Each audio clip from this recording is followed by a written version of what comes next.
You know what? It feels like I need a change. Hey.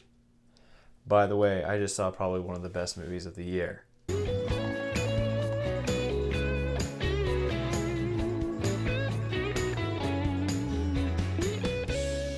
So this is the new camera show thingamabobber. This is my new camera. I bought this during the Black Friday sale and I'm very, very happy with it. As much as I love the Sony one over here, I admit that I need to change because of that sound that you just heard. So this is why I'm going with the Canon. I'm standing right here mainly because of how the camera's set up and I can't come any closer to the Canon.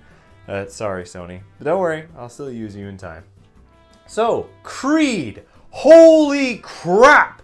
That is one of the best. It is up there. It's my top 3. It's in my top 3 for films of the year. No freaking doubt. Not only was it incredibly engaging, not only did it have fine acting, not only did it actually make me think, holy crap, Stallone's a decent actor, it had the boxing scenes I have been waiting for all year. I thought I was going to get it in Southpaw.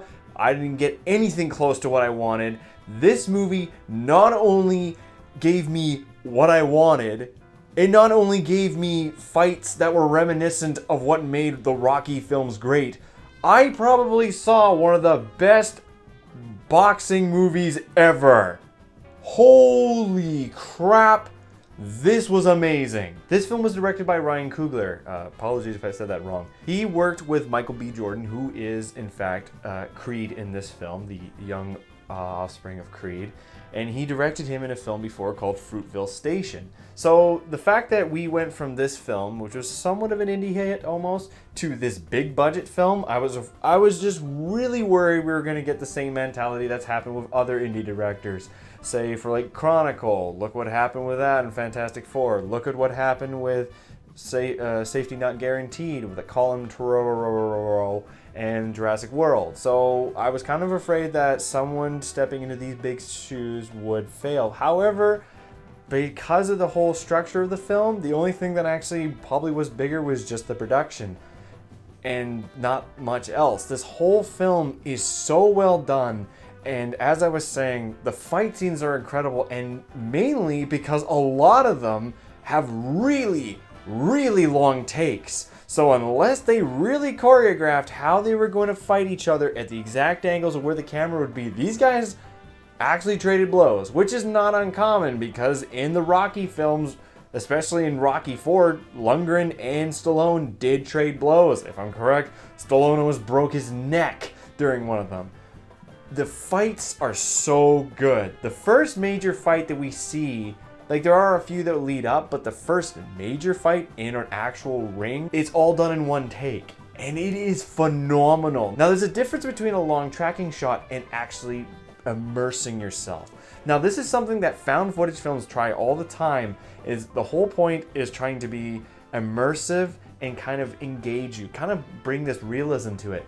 This film kicked found footage films asses because it not only are these long takes just long, they are intrusive, they're engaging, and they actually make you feel like you're in it. It's up close, it backs up, it goes back in.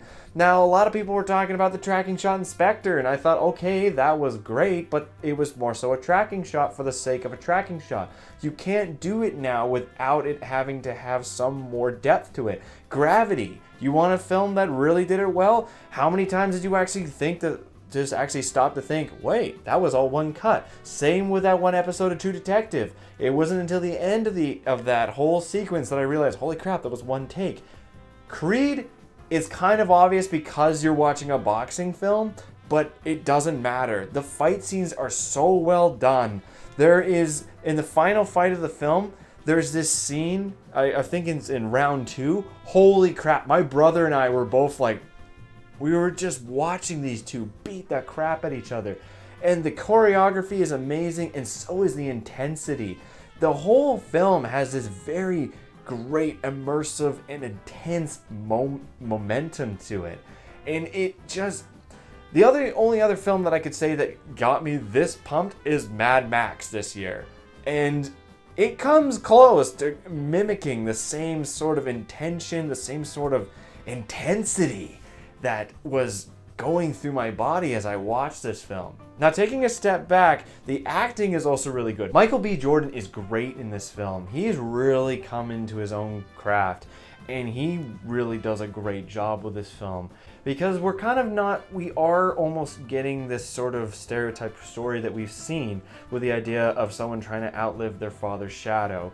But there's something more to it, and I can't reveal it without really basically spoiling the film, but there's more depth to this than I ever could have imagined. There's way more layers to this character, and how the story proceeds is it's a mirror effect almost of the original Rocky, but at the same time it has its own intentions to it. And while a lot of people may complain that the story is very similar to the original Rocky, there are still elements that make it its own. Now, there's a part that I really didn't think was going to be that big of the film was Sylvester Stallone as Rocky Balboa. Seeing the great champ now sitting in Paulie's seat and reliving, having to basically deal with his own demons. Now that everyone's dealing with demons, not only is Michael B. Jordan dealing with his own demons, but so is Stallone as Balboa, because the last time he sat in a person's chair in their corner, they died. So the fact that we see Stallone having his retribution for what happened in the past is fantastic. And like I said, the direction is so good, the music is great, and just the scenes, the build-up, so good. Now, if I were to have some nitpicks, I'm not super satisfied with the finale, not the whole fight, not what happens after. It's basically just at the end. There's a certain part, I can't reveal it, but it was a little rushed, like right at this certain sequence. You'll notice it when you see it. And then there's a lot of kind of a little bit of a slow drag. I was tempted to look at my watch, but I wanted to see if I could make it through. And actually I did, which was great. But the thing is, the film does have a little bit of drag here and there. There's all these little elements to it that just take it away from being perfect. Kind of like Mad Max. More so Mad Max this year. It was amazing, but the problem was it was such an overstimulation that I couldn't call it a perfect film. I could call it near perfect, which is exactly what Creed is. Near perfect. So in the end, I am going to give Creed a 6 out of 7. This is actually a terrible fact, but it's actually the first Rocky-related film I've ever watched in full. I'm not kidding. I've always seen the fight scene. I've seen the fight scenes of all of his films, but I've never seen them in full. I've always seen bits and parts. So the fact that I got to see this on the big screen, I really suggest you guys watch this film. If like I said, the top 3 films for me this year are Mad Max, Predestination, and this film, Creed. Completely blew me out of the water. It completely blew away my expectations. I couldn't believe it. I could not. I'm still I'm at a loss for words of how great this film was. The direction is great, the acting is great, Stallone is great, the story is great. Even though it does borrow elements from the previous film, it does a great job of being an homage at the same time, which is something that you don't see, especially in it is a sequel, which is interesting because technically that makes it what, the 7th Rocky movie, if I'm correct? So that's pretty impressive. Can you imagine that Stallone thought that was what was going to happen all the way back then? Anyway guys, that's all from me. I hope you enjoyed this review. Hope you enjoyed the new camera, and I'll be seeing you guys soon.